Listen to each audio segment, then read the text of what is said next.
How's the training going, man? It's going good. I'm an old man, so I only train just for fun these days. I got to just stay healthy, stay ahead of father time. And how's Flex over there doing, man? He's doing great. Well, that guy's a gift.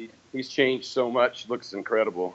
I've been talking to him every week, man. It's exciting to see, how passionate he is about this comeback, I'm amazed. I haven't missed a single day of training in 5 years, and this is the first time he's strung together 3 months of training in a decade, and he just kicks my ass all over the place. You've been competing professionally in both bodybuilding and powerlifting. Did you ever have one preference over the other? It started out as bodybuilding just because I was small. By the time I got good enough to be a competitive bodybuilder, I was also very, very strong. It wasn't really a matter of preference. I trained that way with the intention of becoming a better bodybuilder. But I like the fact that I had the break, because one or the other can be monotonous after a while. You are known to be the strongest or one of the strongest bodybuilders of all time. If you just look at my powerlifting total, there's not an IFBB bodybuilder that's ever lifted more than me in competition. And then we also had a world's strongest pro bodybuilder competition at the Olympia, and I won that. Doesn't necessarily mean too much. It's kind of like the world's best ping pong playing powerlifter. It's completely unrelated. When I came up in bodybuilding, it was a big deal to be able to move a lot of iron. It was the guys that were competing in the Strongman competitions, but were also pro bodybuilders. Arnold did some of that. Lou Ferrigno did some of that. When you used to compete in bodybuilding, what was your goal? The goal was to become a pro bodybuilder. Back in the late 80s and early 90s, that was damn near impossible, because they gave away one pro card at the Mr. USA, and they gave out one pro card per weight class at the Nationals, and everybody over 198 was in one weight class. There were maybe 100 guys in the world competing as pro bodybuilders. It was long before they started giving out pro cards at the Junior USAs and for the top two and, the Masters. Now they're giving away 50 pro cards at every competition. It was really, really hard to do back then, and so that's really all I was interested in focusing on. But I also understood it wasn't a career. Anytime somebody approaches me about their career in bodybuilding, I try and educate them very quickly that bodybuilding is not a career. You can now, with the advent of social media, turn the bodybuilding resume into a business if you have some sort of marketable good or service that you can create a market for and sell to whatever kind of market you're in. And people are doing that without IFBB Pro cards in a big way now, because it's a lot less expensive. Kind of like Mark Bell with his Slingshot and Power magazine. He consistently for years put out information for free to develop a customer base, and does very, very well, has been very successful as a result. Because making money off of a check, off of winning a show, that's a pipe dream. It's not going to happen for... When you become a professional in any sport, right, idea is to make it a profession. Do you find it sad that in this specific sport you can't just do that and make money? I mean, there's lots of sports that unless you're at the pinnacle of professional sports, a football career might last on average, 2.5 years. And there might be a little bit of money in there, but by the time you get taxed, get burned out of the industry, you have very little left. That's the number one problem with competing in the Olympics, is that you can't afford to commit the time and energy and resources to become competitive at that level. It's not unusual pursuing something that isn't going to compensate you fairly for the effort invested. Part of I think the big challenge is being able to balance a career with a passion. If you're consistent and you've got good time management and you're disciplined, then I think it's possible to do both together, but it is something that's going to take a unique individual. Now, recently you had success with the Kooler, the invention you've created. You got a great investment on Shark Tank. How was that experience for you? When you're selling a good or service, marketing is first and foremost. And just like bodybuilding, you have to consistently eat and train and 24/7. The same thing is true when you run a business. Marketing is paramount. I knocked on a lot of doors, called a lot of people, attended a lot of expos, did everything I could to promote the Kooler, social media, etc. And one of the opportunities that presented itself was Shark Tank. Fortunately, I was able to make it through and ultimately get on Shark Tank. It was a huge benefit because 10 million people watched that show. I was able to just overnight reach an audience that some people might spend hundreds of thousands of dollars and many years trying to reach. That resulted in a deal with Damon, and of course just the airing of the show resulted in sales within 10 days of the show airing that exceeded all last year's sales. So now Canada's distributing. I've got a group in Australia that wants to distribute, a group in Malaysia. Walgreens is looking for next spring. People think that if they get their product in a store, the store is going to sell it for them, but that's not how it works. The store wants to know how you're going to drive traffic. Shelf space has value, and they have to keep turning that shelf space over. Now they know that there's a significant marketing presence out there, and they're approaching me with the opportunity to put it in stores. I think it's going to sell.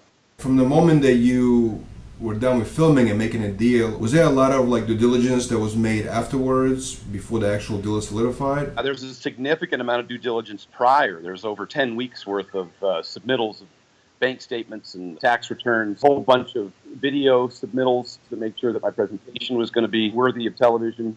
Even after you get on the show, if you make a deal with a shark, that you redo that process. They do their diligence, and they want to see copies of all that information. They're not provided it prior to the show. They're actually given to them after the deal so they can see what all is submitted.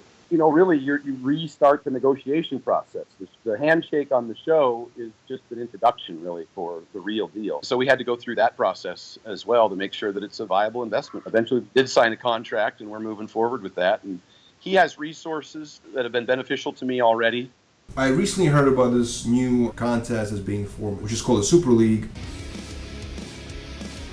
From what I understand, it's a combination between bodybuilding and more of a competitive powerlifting. Can you tell me what is a Super League? What Super League's trying to do is bring together the actual physical portion of bodybuilding or creating a great physique. When you go to a show, all you see is the presentation. You don't see anything that goes into the creation of that physique. At shows, nobody's really in physical condition. They might look great, but they certainly can't perform very well.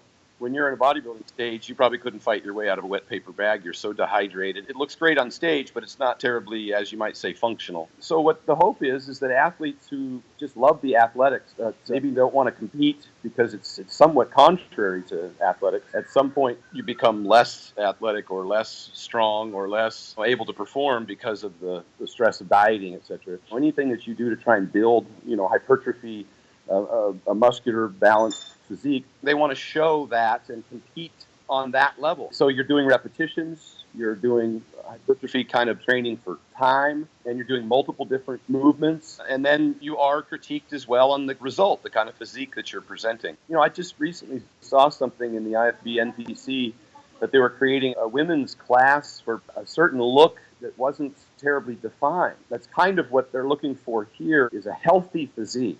It's not overly dieted or dehydrated. The competitive aspect of actually measuring people's performance. It's going to be pretty exciting. And the look is going to be computerized. It's going to be less subjective and more objective. They're going to use a computer scanning machine model to look at things like shoulder to waist ratio, thigh circumference, and put together kind of an optimal balance of the physique.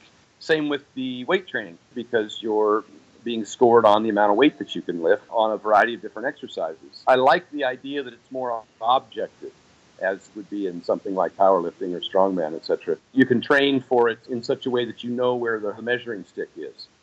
And you mentioned that athletes won't have to lose water, like the whole look they're trying to achieve, which is basically, it looks like you have no skin, it's just pure muscle. You saying you're going to stay away from that look?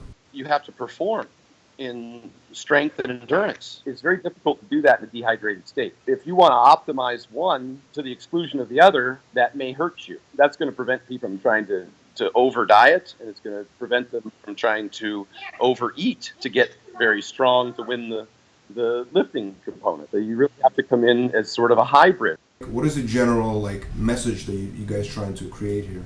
It does try to appeal more to an audience, where bodybuilding is usually a friends and family deal until you get to the very high pro level. Because there's action, because there's competition, because there's multiple different movements, you could score against your opponent, someone who may be stronger in the lower body as opposed to the upper body. It's going to give a good balance to competition, kind of like a strongman competition.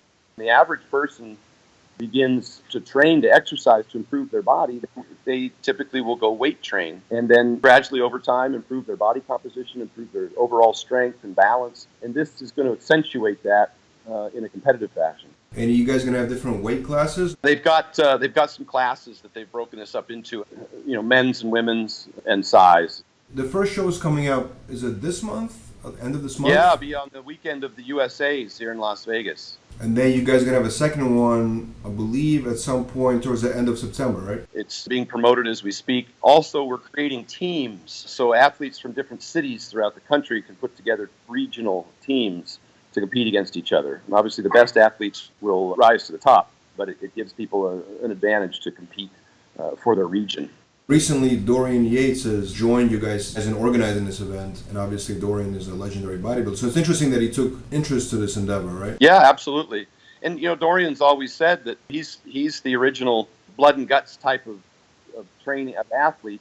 The kind of thing that we spoke about that got me into the sport was the training. He's excited about seeing the athletes perform. They're not just great bodies, but they're great athletes. And I've known many of them over the years and worked with them that were professional athletes in many other sports who have pursued a competitive career in bodybuilding and have not been recognized for their physical feats.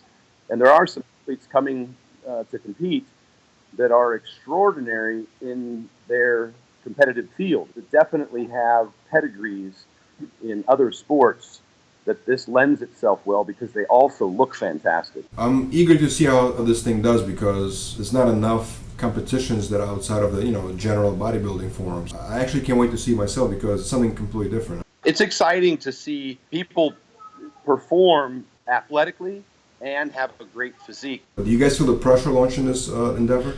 A lot of competitors will sit back and try and wait and see what happens, whether or not it develops into something that's worthy of their effort. There's no question. But that's why we involve some legitimate names such as Dorian, that people are willing to put their hat in the ring and participate. Activity breeds activity. It's only going to be as great as the people that are producing it and the people that are competing in it. We're inviting and expect to see great athletes competing. And I think that there's some savages here. And when you're on the outside looking in and you see some of the people that are showing up and competing, you can't beat them. And if you can, you're a hell of an athlete. You should probably come down and try. And that's what's exciting about it. And it's the same thing in any sport that just starts up. Initially, the talent pool isn't as broad. We've seen this in powerlifting in recent years, where it's gotten so much more popular now that you're starting to see the outliers. The freaks come out. Now you got these 20-year-old kids deadlifting 800 pounds. And in CrossFit, the people who won the first CrossFit Games probably can't win these CrossFit Games because it's developed in such a way and it's been so competitive and it's involved so many people that the talented, the outliers, the genetically gifted and committed people had now put more time into it. And that's the evolution of the sport. The more people that get involved, the greater the talent becomes, the longer they train for it. So we're going to see that over time. What's great now is that there's people getting involved that are already at the top of their sport. And they're choosing to show their talent as to how they train in this format, because we don't get to see that.